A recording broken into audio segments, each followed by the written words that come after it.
Il y a un vrai mystère autour d'Adama Traoré, mais ce n'est pas les causes de sa mort. Le mystère, c'est pourquoi elle a pris une telle ampleur. Pourquoi on en a autant parlé. L'affaire Adama Traoré est tragique, puisqu'un homme est mort, mais c'est une affaire fondamentalement très simple. Le 19 juillet 2016, à Beaumont-sur-Oise, dans l'Oise, les gendarmes viennent interpeller un dealer. Son demi-frère, qui se trouve sur place, Adama Traoré, prend la fuite, probablement parce qu'il avait de l'argent liquide sur lui. Les gendarmes partent à sa poursuite, mettent un certain moment à le rattraper.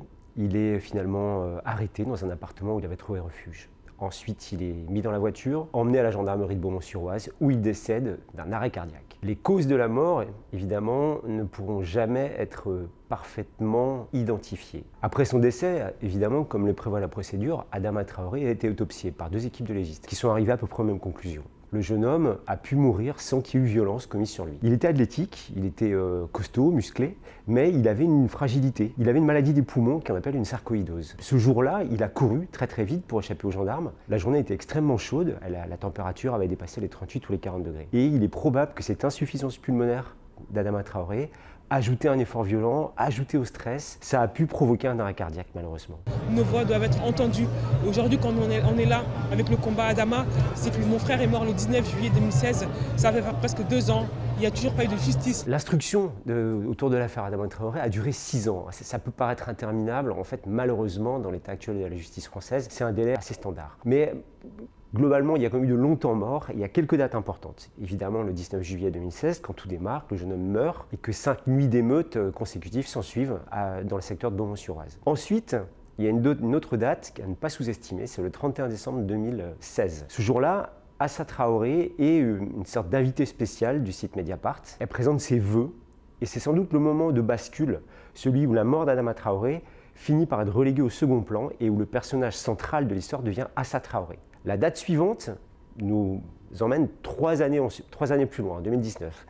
Il semble de plus évident que l'enquête ne met pas en cause les gendarmes. Ils n'ont pas été mis en examen. Et là, 3 ans d'instruction sans aucune mise en examen, pour le coup, c'est un peu moins habituel. C'est le moment que choisit le comité Adama pour lancer une énorme opération de communication. Assa Traoré va publier une lettre « J'accuse » sur le modèle de celle d'Émile Zola, en accusant tout le monde. Les gendarmes, les légistes, le procureur, le juge d'instruction, tout le monde est dans le complot, tout le monde veut étouffer la vérité. Et par ailleurs, Assa Traoré va faire la couverture du magazine des Inrocks et se livrer, aller encore un pas plus loin dans la starification. Donc je pense qu'à partir de ce moment-là, on peut parler d'affaire Assa Traoré autant que d'affaire Adama Traoré. La 4e date, importante évidemment, est la mort de George Floyd en mai 2020. À ce moment-là, il y a un énorme regain d'intérêt pour l'affaire Adama Traoré qui est présenté comme notre affaire George Floyd à nous.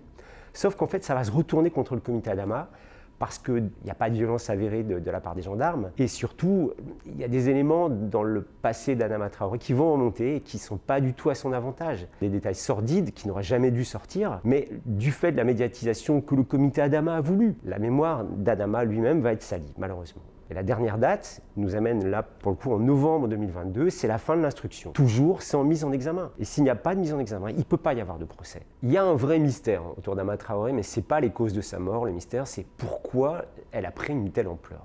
Pourquoi on en a autant parlé.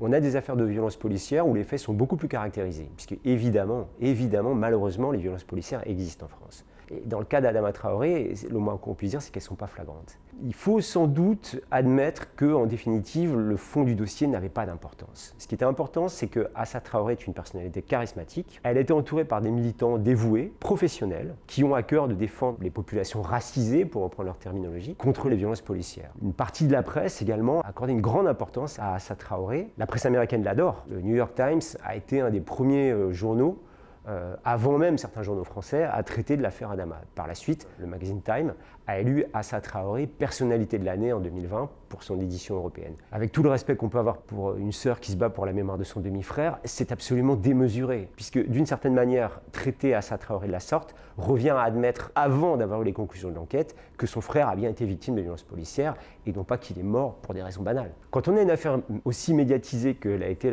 l'affaire Adama Traoré, on peut imaginer qu'il faut en tirer des leçons.